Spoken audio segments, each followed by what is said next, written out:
Welcome to Lucky's Vlog. So what's up mga kanokis, no?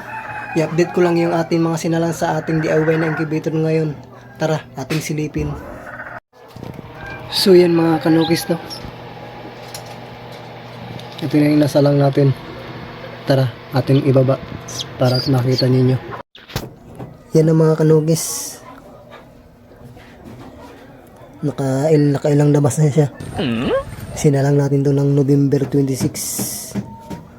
Napisa siya ng December 17.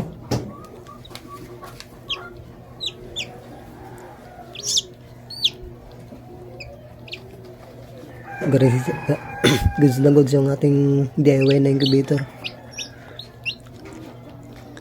Itong first bat natin, ito yung second bat kasi hindi sila nagkasabay ng baka masisira, sinalang ko agad eh. Ano lang pangitan nito, 3 araw. Tapos may nakasalang pa tayo dito mga kanukis na 16 pieces na egg. Tara, pasilip ko sa inyo. So yan mga kanukis, 16 pieces. Yan. Nakasalang naman yan ng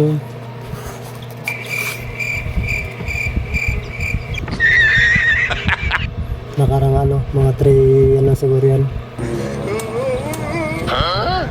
Na 4 days to 5 days na yun siya.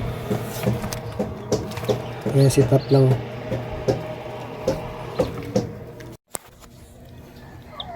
Lahi ng Gilmore natin to. Na F1 na Gilmore natin na burgkak. Tapos na-cross siya sa pure na PRH from Manahaw. Ito na, nakapapisa na tayo. So yun lang mga kanukis. Update na kayo ulit sa ating mapipisa lahat. Bye bye.